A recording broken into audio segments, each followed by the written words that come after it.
Ranawat diet में आपका स्वागत है। जय श्री रामकृष्ण। आज आपको बता रहा हूँ, जब दो जवां दिल मिलते हैं और उसके बाद में प्यार और रोमांस के बाद शादी हो जाती है, और शादी होने के बाद उनके सपने होते हैं कि घर में बच्चे हों और उनका पालन पोषण हो और उनका विकास और वृद्धि में अच्छे सपने सजाए हुए होते हैं। जब शादी हो जाती है, बच्चे हो जाते हैं, उस समय वो ज़िंदगी का प्यार ढीला पड़ जाता है और उसके बाद आपस में तकरार होने लग जाती है और लड़ाइयाँ हो शुरू हो जाती है। बहुत सारे पेरेंट्स ऐसे होते हैं कि बच्चे होने के बाद में उन लोगों में झगड़े होना शुरू हो जाते हैं और झगड़े होने पर वो भूल जाते हैं कि उसका असर अपने बच्चों पर क्या पड़ेगा। ऐसा ही मैं आज आपको बताऊंगा कि बच्चों को कैसा असर पड़ रहा है और वो कैसे कंप्लेन करते हैं। ये सब जानने से पहले अगर आप मेरे चैनल पर नए हैं, चैनल सब्सक्राइब करें, वीडियो लाइक करें, अधिक से अधिक शेयर करें। मैं डॉक्टर अविनाश सिंह राणावत, साइकोलॉजिस्ट और डाइटिशियन। आज आपको बता रहा हूँ, शादी होने के बाद जब बच्चे हो जाते हैं तो बच्चों पर माता पिता का असर किस प्रकार से पड़ता है, क्योंकि जो बच्चे देखते हैं वो सीखते हैं और उनके अंदर हो सकता है काफ़ी बाध्यात्मक तकलीफ़ें पैदा होना शुरू हो जाती है। उन्हें दिखता नहीं है। पति पत्नी में जो पहले प्यार और मधुरता होती है, वो प्यार और मधुरता समाप्त होके कब झगड़े में तब्दील हो जाती है और झगड़ों का क्या असर होता है बच्चों पर, वो आपको आज मैं अभी पढ़ के सुनाऊंगा। तो आपको पता चलेगा कि पेरेंट्स काउंसलिंग क्यों ज़रूरी है। पेरेंट्स काउंसलिंग भी ज़रूरी है। कई बार तो पेरेंट्स काउंसलिंग लेने के बाद में भी अपना ईगो नहीं छोड़ते हैं, अपनी लड़ाई नहीं छोड़ते हैं, तो उसको समझना ज़रूरी है कि आपकी औलाद पर क्या असर पड़ेगा। सुनिए ये खबर। 17 जनवरी 2022 दैनिक भास्कर उदयपुर से प्रकाशित है। उसमें एक खबर है, भास्कर खास हेल्पलाइन पर किसी शिकायतों के 80 पत्र व 1,500 कॉल, पेरेंट्स पर काउंसलिंग का भी असर नहीं। बाल संरक्षण आयोग से बच्चों की शिकायतें, मम्मी पापा के झगड़े से घर में घुटन होती है, तनाव से पढ़ भी नहीं पा रहे हैं, इन्हें जेल भेज दो। दिमाग पर इतना बुरा असर की पड़ा हुआ याद तक नहीं रख पाते बच्चे।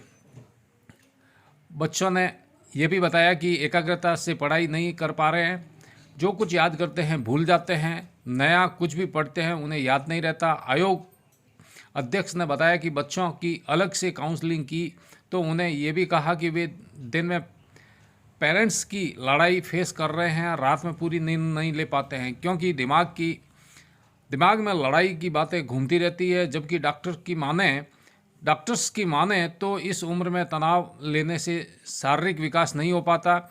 इस उम्र में अच्छी डाइट के साथ एंजॉय, रिलैक्स करना तथा प्लेफुल एनर्जी बहुत ज़रूरी है।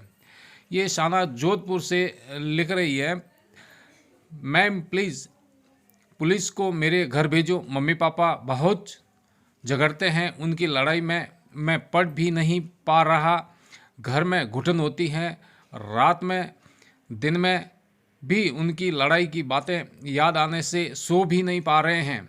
बाल अधिकार संरक्षण आयोग के हेल्पलाइन पोर्ट पर जब 8 साल के मासूम का ऐसा पत्र आया तो सभी चकित रह गए।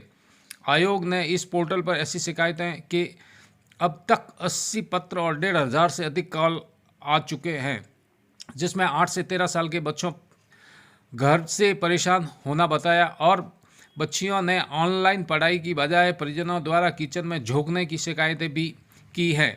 आयोग की अध्यक्ष संगीता बेनीवाल ने बताया कि बच्चों ने अपने पत्र में घर में पर भी जेल जैसा महसूस होने की बात लिखी है।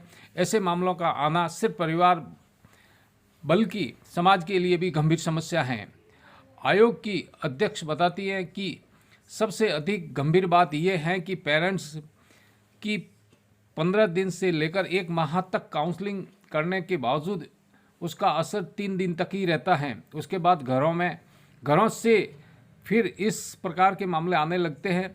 जो बच्चों के मन मस्तिष्क पर बुरा प्रभाव डाल रहे हैं। अधिकतर बच्चे घर में रहना ही नहीं चाह रहे हैं, जबकि एक बच्चे के लिए घर से ज़्यादा आरामदायक, सुकून और अपनी इच्छाओं को पूरी करने जैसी कोई और जगह नहीं है। इन मुद्दों को लेकर जब विभाग ने बच्चों को काउंसलिंग की तो पाया कि उन्हें स्कूल में जो कुछ अच्छे संस्कार दिए गए, उन्हें जीवन पर उनका असर तो कम, पेरेंट्स के व्यवहार का ज़्यादा असर दिखाई दिया। जब बच्चियों को व्यवहार आधारित प्रश्नों की सूची देकर जवाब मांगे गए तो 60% बच्चियां पेरेंट्स द्वारा किए जा रहे अच्छे और बुरे व्यवहार को लिखती। 20% बच्चे कंफ्यूज और डर से चुप्पी साधे रहे। आयोग की अध्यक्ष ने बताया वर्तमान में ऐसे 30 बच्चों की काउंसलिंग की जा रही है। 20 केसों को सुलझाया गया, लेकिन अधिकतर में काउंसलिंग का असर कुछ ही दिन देखा गया। सिर्फ गिने चुने केसों में ही पूरी सुधार देखने को मिलता है। तो आपने देखा कि पेरेंट्स काउंसलिंग होना ज़रूरी है। जिस प्रकार से आप लोगों में अच्छे दिन बीते हैं, आपके बच्चों के भी अच्छे दिन बीते, उनकी पढ़ाई प्रभावित ना हो, उनका जीवन नकारात्मक दृष्टिकोण में नहीं बदलें, वो आपके प्रति घृणा नहीं करें, वो आपके प्रति जो घृणा रखेंगे तो अब से जो घृणा होगी वो बुढ़ापे तक उनके दिमाग में घृणा बैठेगी कि हमारे माता पिता झगड़ते थे, तो उसका बुरा असर पड़ता है। तो आप ऐसे बुरे असर को मत डालिए अपने पुत्रों पर, अपने औलाद पर, अपने बेटे बेटियों पर। आपको कोशिश यही करनी है कि आपको अच्छी काउंसलिंग लेनी है। किस बात का झगड़ा? अरे अपना ईगो त्यागो। उसके लिए बहुत सारी प्रेरक कहानियाँ भी होती है कि पति पत्नी को किस प्रकार से एक दूसरे पर विश्वास करना चाहिए, शंका के बीज नहीं होने चाहिए, ताकि आपकी औलाद, आपका परिवार, आपका समाज बढ़िया रहे। अगर कोई आप सार्थक टिप्पणी करेंगे तो सार्थक टिप्पणी का जवाब दूंगा। मिलते हैं नए अपडेट वीडियो में, तब तक के लिए जय हिंद, स्वस्थ रहें, मस्त रहें।